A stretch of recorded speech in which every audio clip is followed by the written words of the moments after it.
अथ श्रीयोगवासिष्ठे निर्वाणप्रकरणस्य उत्तरार्धे सप्तदशोत्तरशततमः सर्गः। सहचरा ऊचुः पश्याद्रिसानामिव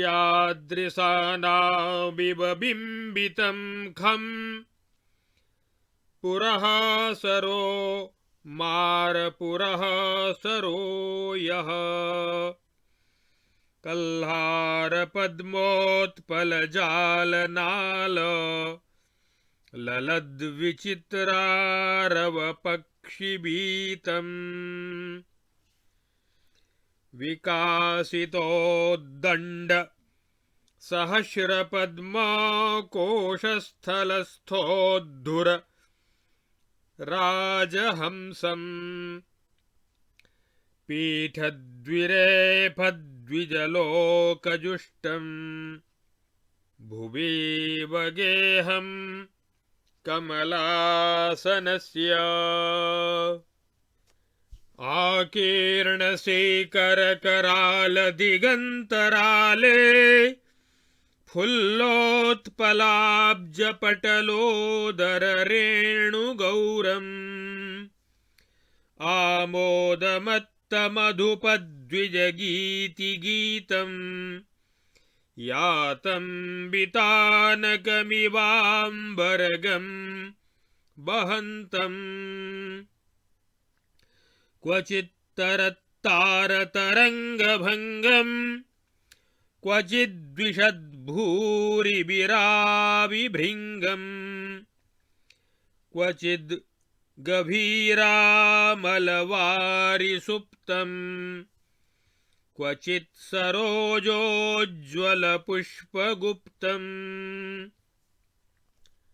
कणाणुमुक्ता जलतापटालम् तीरेषु सिंहे सुलतासुटालम् तरङ्गनिर्धूतशिलोग्रकच्छम् महीतलाकाशमनन्तकच्छम् तडित्प्रकाशोदरमस्य मेघ नुन्नालजातोत्थरजः प्रभाभिः पृषद्भरध्वान्तमयैकदेशम् सन्ध्याम्बराभोगमिवाप्रकाशम् वातावकीर्णशरदम्बुजखण्डखण्डम् व्योमेव केवलसमीरणमावृताङ्गम् हंसैर्लसद्विसलता कवलालसांसैः कालेन सञ्चयकृतैरिव चन्द्रबिम्बैः आमोदमन्दमकरन्दकरालवात व्याधूतपङ्कपुटपाटनपाटवेन उद्यन्महापटपटावयतेव लेखा क्षुभ्यत्खगाश्रितलतोज्झित पुष्पवर्षम् वेल्लन्महाकमलपल्लवतालवृन्त संबीजितं वलितचामरचारुफेनम् राजायमानमलिकोकिलगीतगीतम् सद्वृत्तपङ्कजलताललिताङ्गनौघम् भृङ्गाग्रभाजनमनोहरहारिगीतम् राजीवरेणु रणकीर्णपिशङ्गतोऽयम् डिण्डीरपिण्डपरिपाण्डुरपुण्डरीक खण्डोपमण्डिततटोपवनावतंसम् विविक्तहृदयाम्भोजम् हृदयाह्लादनं परम् रसवत् स्वादुभातीदं सरः सत्संगमोपमम् बिम्बितेन मरुभ्योम्ना भातीदं सौम्य निर्मलम् शास्त्रार्थपरिणामेन महतामिव मानसम् किञ्चिल्लक्ष्यमपश्यामम् पृषत् परुषमारुतम् हिमाभ्रमिव भातीदं सरः सरससारसम् यथेदं ब्रह्मणो दृश्यमविकारादिनेतरत् यथाम्भसि तरंगादि राजन् पृथगिव स्थितम् आत्मनैवोह्यमानानां चक्रावर्तविधायिनां जडाशयानां विषमा हा कल्लोलपरम्परा कूपवापी सरोब्धीनां दृश्यते यादृगन्तरम् नारी पुरुषतो यानां विज्ञेयं तादृगन्तरम् जन्तोरिवास्य मनसो जलजातिबन्ध जीर्णस्य जर्जरदशालहरी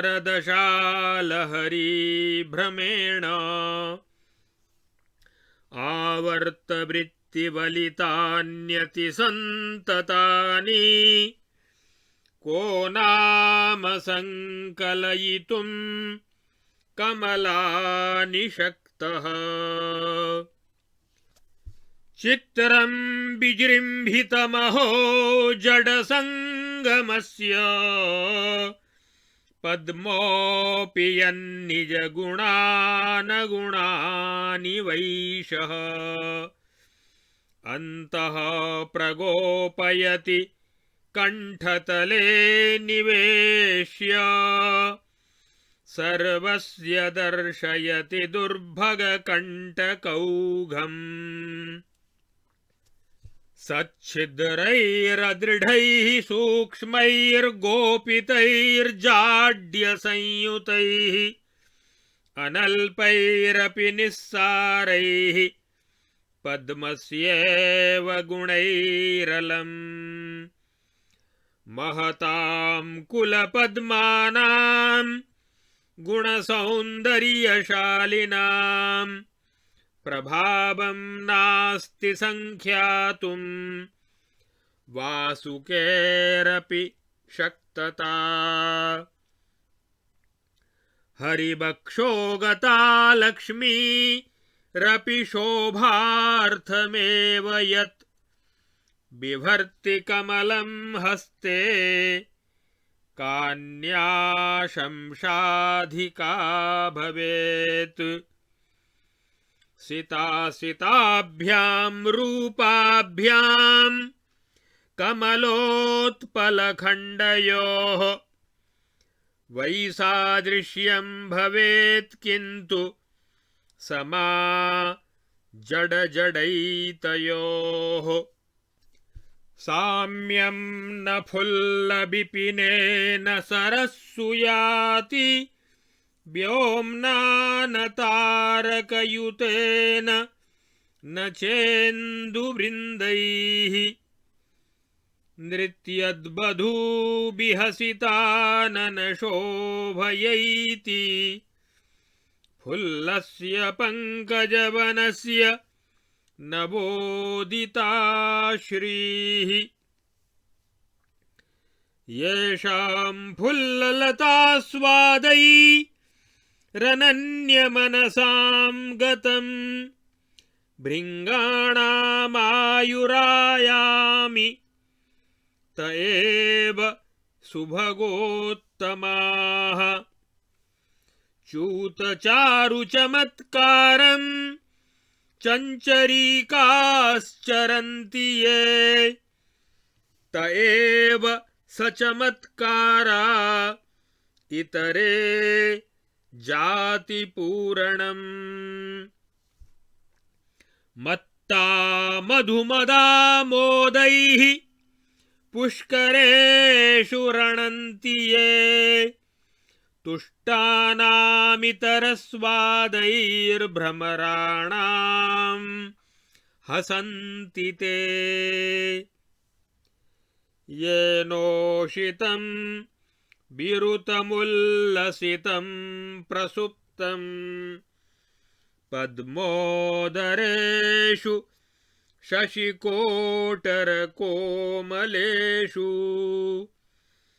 भृङ्गः स एष शिशिरे विरसे शुभावम् कष्टं करिष्यति कथं तरुपुष्पकेषु अफुल्लमल्लिकोद्दाम मुकुलोपरि षट्पदः दृश्यते कालरुद्रेण शूले प्रोत इवान्धकः आस्वादयन् विविधपुष्पमधूनि भृङ्ग नित्यं भ्रमन् सकलशैललतागृहेषु नाद्यापि तुष्यसि किमङ्गदुराशयोऽसि मन्ये न सारमुपगच्छसि वा वनेभ्यः कमलकुलकवलकोविद गच्छ सरो मधुपमारूढम् वदरदरीषु विदीर्णं देहं कुरु कण्टकक्रकचैः अतसि कुसुमे कुवलय दलवलये विकसिते च तापिच्छे परभागमे हि मधुना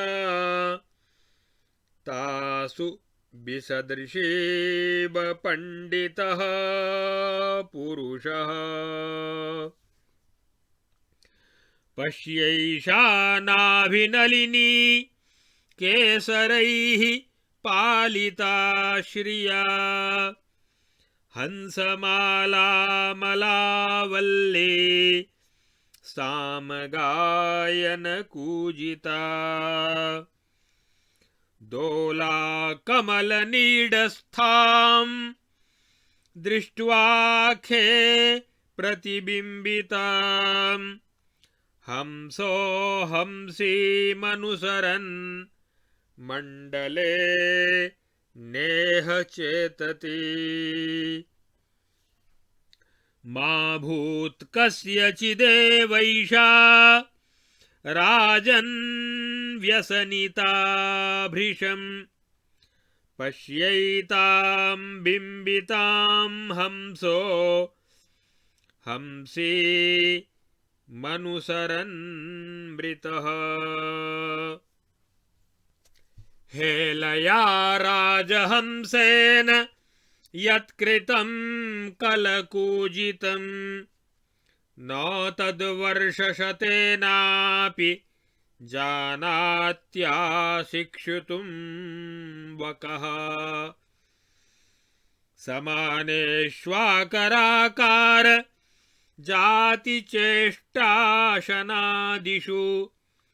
हंसस्य राजहंसस्य दूरमत्यन्तमन्तरम् शुक्लपक्षस्थितो व्योम्नि कुमुदाकरभासकः आह्लादयति चेतांसि हंसश्चन्द्र इवोत्थितः उन्नालनलिनीनाल कदलीस्तम्भसङ्कुले वने विहरतां लक्ष्मीं हंसानामेति कः खगः तरङ्गवलयालोल सीकरोत्करहारिणी कुमुदोत्पलकल्हार पुष्पसंभार सुन्दरी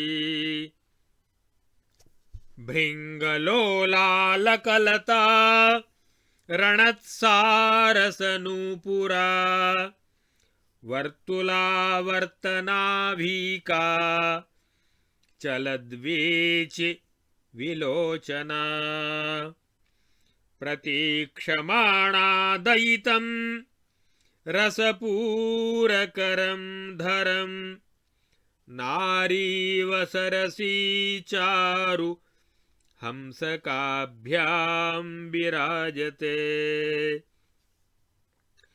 हे हंस मद्गुबककाकशरारुसारे मा त्वं सरस्य विरतं कुरु वासमेकः आपद्यपीह समशीलवयो बचोभिः श्रेयः फला भवति संगतिरात्मवर्गैः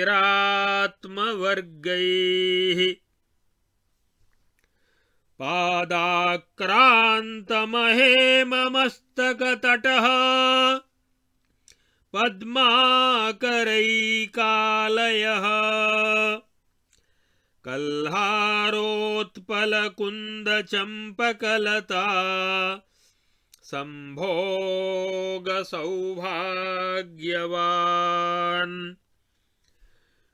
भृङ्गोऽप्येष विधेर्वशेन शिशिरे लोष्टं तृणं स्वादयन् शीते शुष्कबकत्यहो नु विपदा दैन्ये मनो दीयते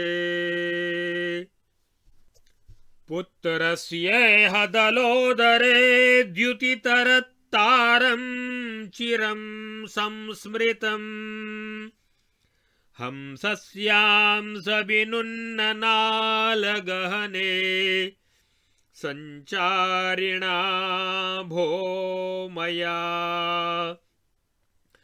शुक्लासारमिवाब्जिनी विकिरति स्वं वारिबिन्दूत्करम् मध्याह्ने शिशिरं विकासि सहसा मूर्ध्नि स्फुटं दृश्यताम् व्योम्नीन्दोरिव सौम्यवारिणि चिरं निःशब्दकं सर्पतो हंसस्यां सहताब्जनालवलना निष्कम्पटङ्कक्षतैः गङ्गावारिवदत्र पुष्करपुटाद् ब्राह्मादिवास्योपरि भ्रष्टा ये जलविन्दवो जलचरा हृष्टाः पिबन्त्याशुतान्।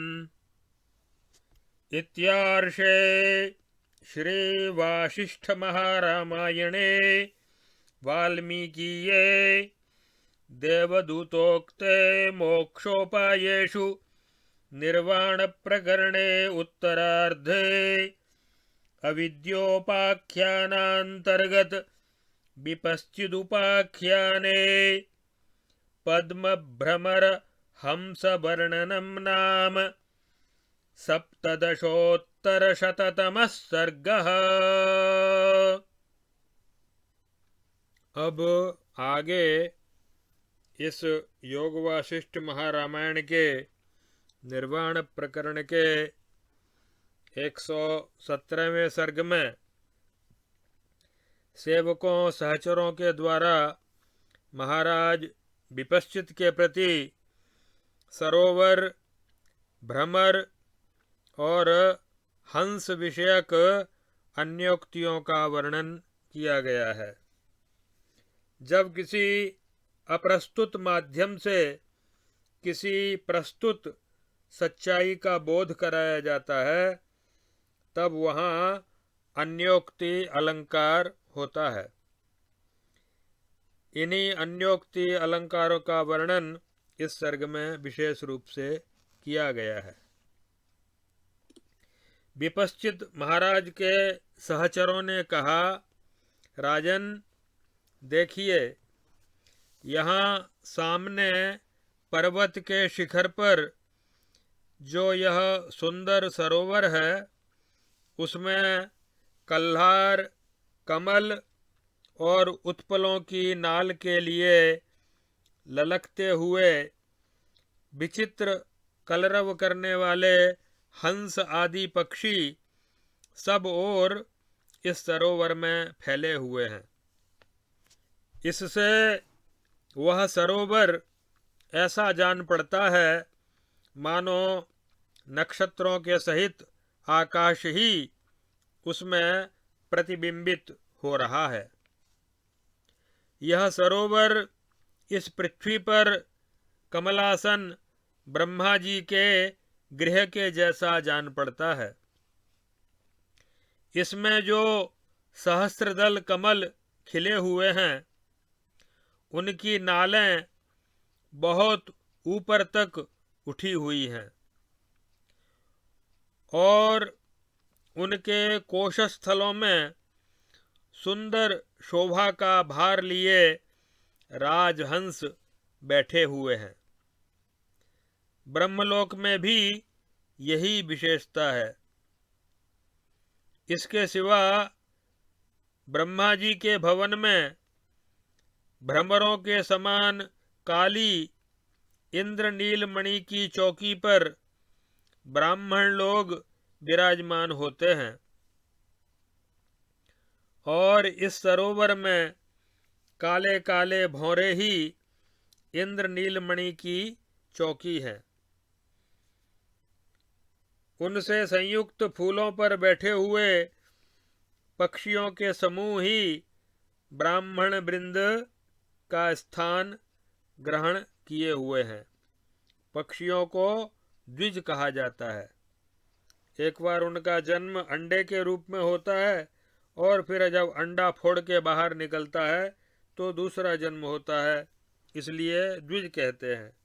और ब्राह्मणों को भी द्विज कहा जाता है क्योंकि जब उनका यज्ञोपवीत होता है तो दूसरा उनका जन्म होता है सावित्री के संस्कार से।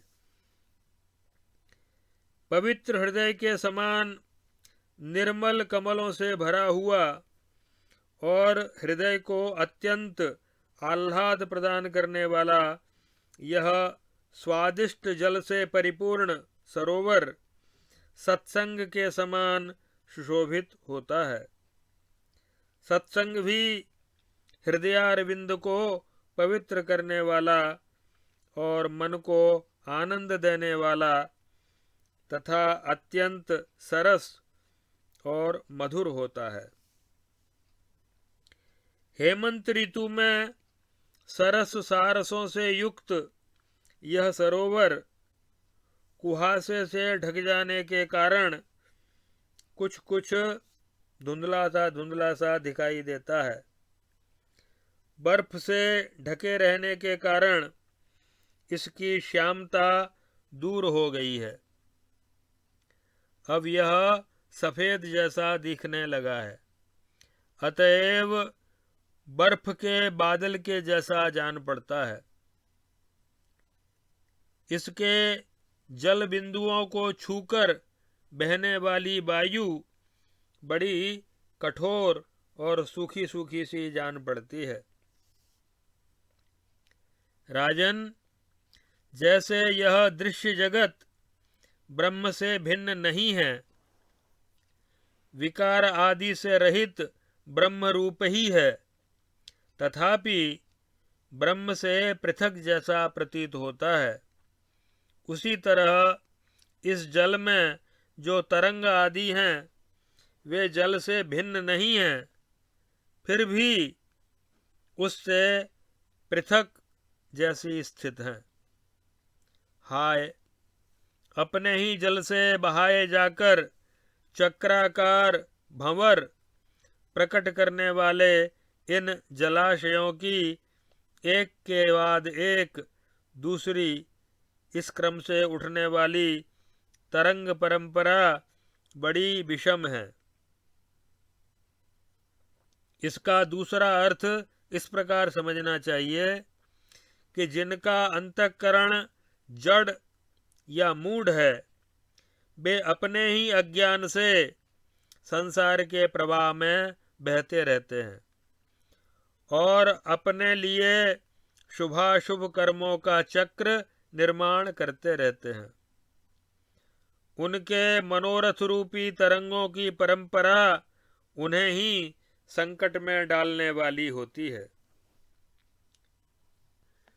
जल में उत्पन्न होने वाले कमल और उत्पल आदि के संसर्ग से जीर्ण हुए इस सरोवर की उपमा विविध जड़ योनियों के संबंध से जर्जर हुए देहधारी जीव के मन से दी जाती है।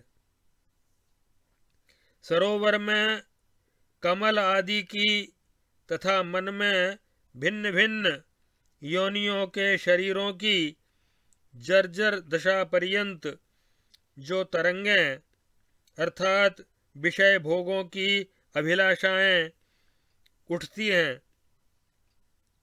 उनके वेग से व्याप्त इच्छा द्वेष आदि वृत्तियों के परिवर्तनों की भांति जो असंख्य कमल और उत्पल प्रकट होते हैं, भला उन्हें कौन गिन सकता है।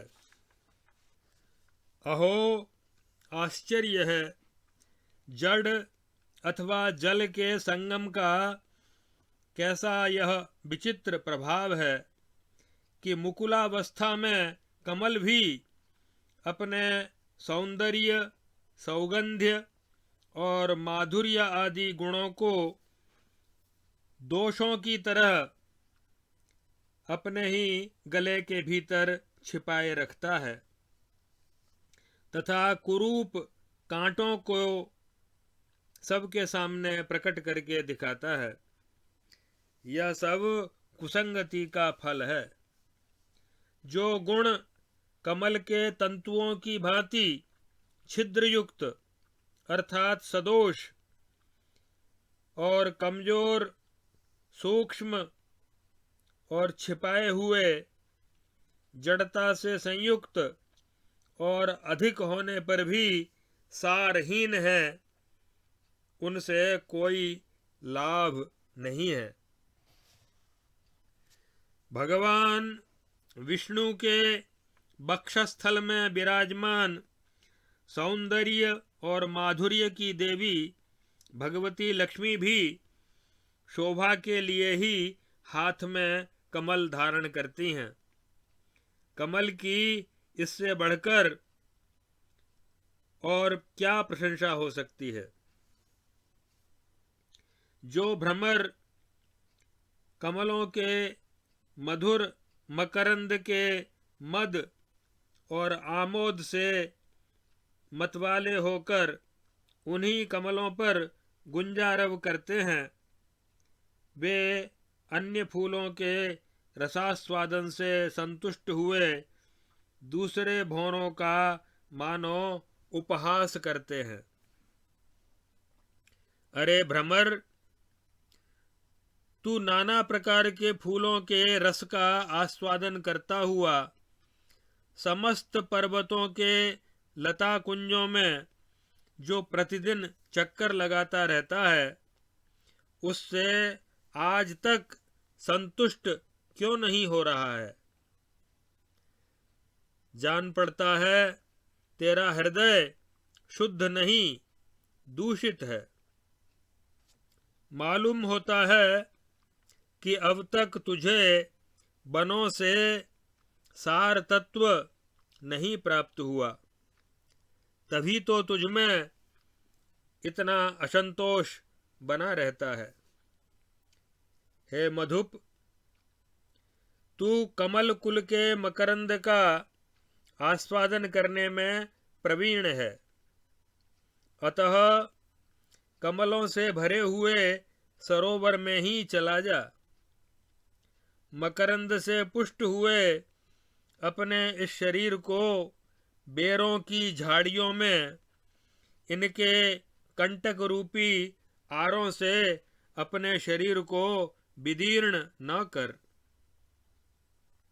हे हंस, तुम जलकाक, बगुले और कौवे आदि हिंसक जंतुओं से भरे हुए इस तालाब में सदा अकेले न रहा करो। आपत्ति काल में भी समानशील अवस्था और भाषा वाले स्वजन वर्ग के साथ रहना ही अच्छा फल देने वाला होता है। अर्थात सत्संग से, साधु संग से कभी भी दूर नहीं रहना चाहिए। योगीराज भर्तृहरि ने भी कहा है, जाड्यम धियो हरति सिंचति वाचि सत्यम, मानोन्नतिम दिशति पापमपाकरोति, चेतः प्रसादयति दिक्षु तनोति कीर्तिम, सत्संगतिः कथय किम न करोति पुंसाम।